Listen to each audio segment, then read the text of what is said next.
I'm here for the first edition of Taste of the Town at Kirkenburts. I'm here with Tom Palmer and Kirk Smith, who are the owners.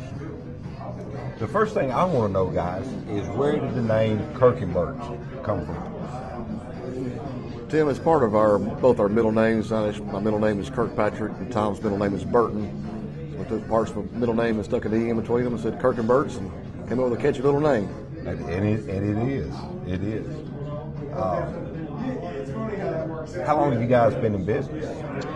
Here we've been about a little over 3 years. We had another place in Shelbyville for a couple of years, and then we ran a restaurant up in Center Hill Lake for 3 years.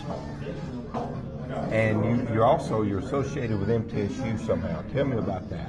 We do a couple things with MTSU, Tim. We, in conjunction with Airmark Food Services over there, we have a Kirkenburts location at what they call the Cyber Cafe, which is a food court area. We started that back this first semester, back in September with them. We also work through MTSU Athletics with Sedesco's marketing and doing concessions with the football and basketball games over at Florida State and Murphy Center. Now, this is your guys' specialty. It's kind of a smokehouse deal, isn't it? Tell me a little bit about what you guys specialize in. We certainly specialize in smoked meats. We've got beef brisket, pulled pork, ribs, smoked chicken, smoked bologna, which is sort of unusual around this part. But we also have 10 different types of hamburgers. We've got some chicken and fish baskets, salads, and our desserts are made right here in our own kitchen. Now, I just happen to have some of the samples sitting here in front of me. We've been trying to keep you from eating it. Yeah, I've been holding back. We've got some hot wings, a brisket on a baked potato. Is that correct? That's right. And the nachos. Redneck nachos. Redneck nachos. Yeah. Tim, you know you made the number one mistake coming to a barbecue, place with a white shirt on, because you're bound to leave with something spilled down that white shirt.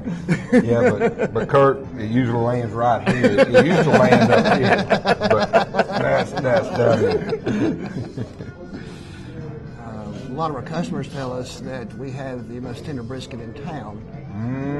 Mm-hmm. We don't do much to it. Just cook it a good long time and it is tender. Cut it up. It is. Brisket is, if you were to go to Texas or Kansas, somewhere in the Midwest, and you ordered barbecue, brisket's what they would set on your table. They don't eat the pork like we do here in the Southeast. Really? Yep. Now I'm trying one of the hot wings. That is a unique taste. Well, Tim, they're smoked wings. Most of the wings you get in restaurants are just simply fried in a deep fryer, but we smoke ours first. And then after they're done, we throw them in a deep fryer for a couple minutes to crisp up the skin. Been really lucky with the wings. They're actually the reason we're over at MTSU. Really? The regional vice president of Airmark Services stopped by one day and ate the wings, asked for us, and said, "I want to put you on campus." They also have been good to us in the fact that we have been voted the best wings in the city the last 3 years in a row. Congratulations. At the Kappa Delta Spring Wing Flame.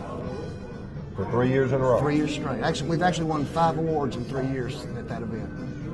Amazing. Well, I'll tell you what, the taste shows.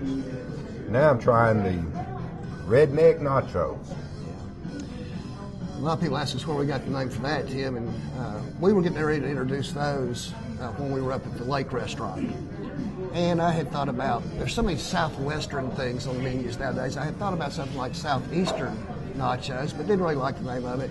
And I was driving up to the lake one day, and they were interviewing the country music star that came out with the song Redneck Yacht Club. Right. So I thought, hey, Lake Restaurant, nachos, Redneck Nachos, perfect fit. Well, they are unique tasting and very good. They include tortilla chips, and they've got a bit of white beans on them. We melt some mozzarella cheese on top of that.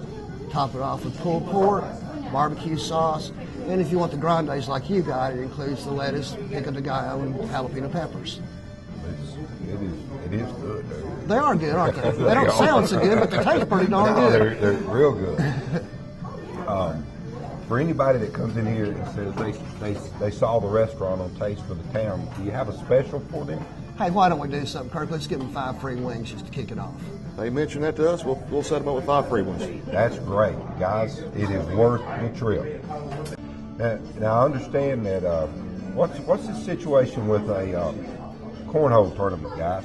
Well, go ahead, Kirk. You tell them about it. Tim, it started last spring. We had one of our satellite provider came to us with an idea about starting a cornhole tournament. We kind of said the same thing. Corn what?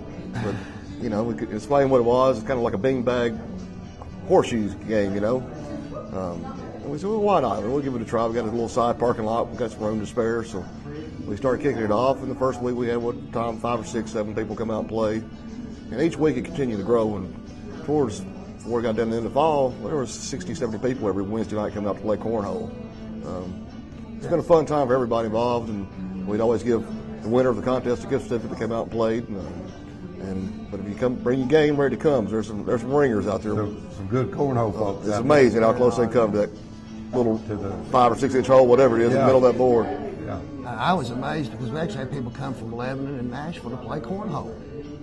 Who'd have thought? And this is on Wednesday night. It's not going on right now because the weather's too cool. I'll probably kick it back off around the end of March. Be my guess. As soon as it gets warm enough to be comfortable outside, but it's on Wednesday nights. It starts at 7 o'clock. I need to be here about 6 or 6:30 so they can get signed up on the sheets to play. And as always, it's free. It's free. Well, it's time to enjoy this good food. We're here at Kirkenburts. You guys come on down. It is great food. And remember, if you're thinking real estate, think Tim Dutton.